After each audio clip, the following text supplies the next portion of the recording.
Good afternoon, ladies and gentlemen. Welcome back for another lesson about the King's Indian today. And we will see a typical King's Indian, the main line, which occurs after d4, knight f6, c4, g6, knight c3, bishop g7, e4, d6, and knight f3, bishop e2, and e5. Black is fighting back for the center and he's gonna pressure the d4 pawn. White short castles. So far white follow basic principles: knight, bishop out, safe king. Safety of the king is important because you want a castle. And now black played knight c6. With knight c6, black is pressuring the d4 pawn and is inviting white to close the center with d5. And after d5, black will play knight d7, and already the pawn structure, it shows you on which side of the board black will play, and obviously the pawn structure goes towards the king side, and black will play on the king side by preparing the pawn push, the pawn break f7, f5. White will play on the queen side and will try to open up the c file by pushing c5 and focusing on the c file, on c7 square, knight b5, knight c7, or rook c1, queen c2, queen c7. So we will see in the middle game how these two plans are clashing. White played knight d2, and it's a very interesting move because white wants to push c5, and then he could even use the c4 square for his knight and pressure the d6 pawn. Obviously white wants to capture on d6 with his pawn and create a weakness on d6 and attack it with both of his knights and even with the bishop. So most of the players, they will play a5, delaying b4, but in this game black played knight e8, preparing the pawn break f5. White played b4, and now black played f5. And now is a race. Black will play on the king side and white will play on the queen side. White played c5, knight f6. The knight and the pawn, they pressure on e4. So if you want to move the knight from d2 to c4, you have to protect the pawn on e4 first. So this pawn needs protection, so white plays f3. And now white has an absolutely beautiful pawn structure, and like we discussed before, the pawn structure, it shows you on which side of the board you have to play. So obviously white is going to play on the queen side. Black sticks to his plan and he pushes f4, and beautiful pawn structure from c7 to f4. White sticks to his plan and he played knight c4, and already we see some pressure on a d6 pawn with the pawn from c5 and with the knight from c4. Black sticks to his plan and played g5. Now white played a4 and is getting ready to put the bishop on a3, from where he's going to pressure the pawn on d6. And another plan is that white could push b5 and b6 and get to the base of the pawn structure. This pawn on c7 is the base of the pawn structure, and white always wants to attack the base of the pawn structure, or rip the base pawn structure in two and capture on d6, and then create, and then the base of the pawn structure will move to d6.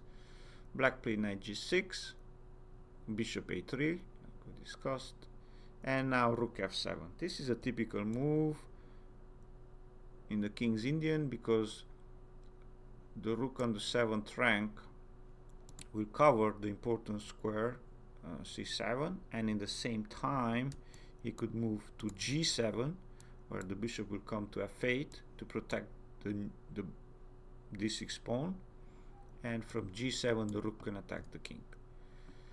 White played b5, and now white is threatening to capture on d6. So the knight is attacking on d6, the pawn is attacking on d6, and the bishop. So obviously black must respond to this move, to this threat, and it is something unusual because black captured on c5. So you will see in this line in a lot of the games, pawn captures c5, breaking the pawns, and after bishop takes c5 you have a free move h5, coming back to your plan,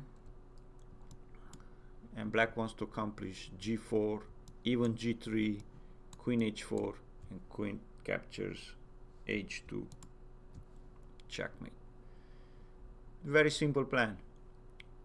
White played a5, black played g4, and now white played b6.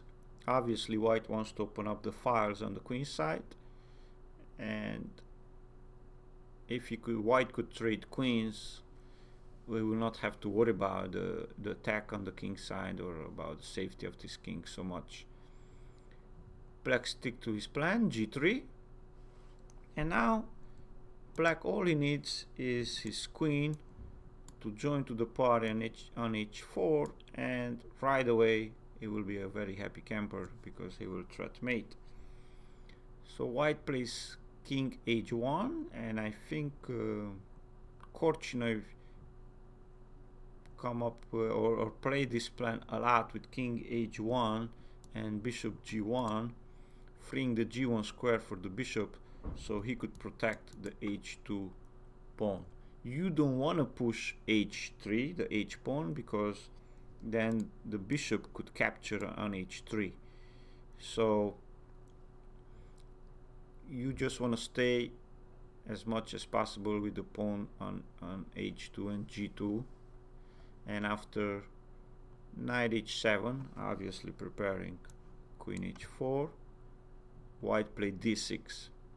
So he wants to open up the d file, he wants to capture on c7, he wants to use the d5 square for his knight or for his queen, or even to trade queens, but that's not going to happen because after queen h4, black is threatening queen captures h2, checkmate. Like we discussed before, white plays bishop g1, and now it looks like white is safe and sound. Like for example, if pawn captures h2, white will just play bishop f2, attacking the queen, and after the queen moves away, is no more checkmate.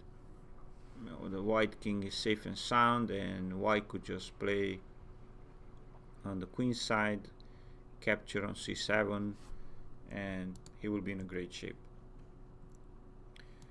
So after bishop g1, black played bishop h3,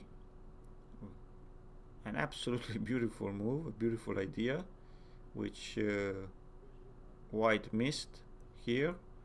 And after b captures c7, black has a beautiful bishop sacrifice, bishop captures g2, check,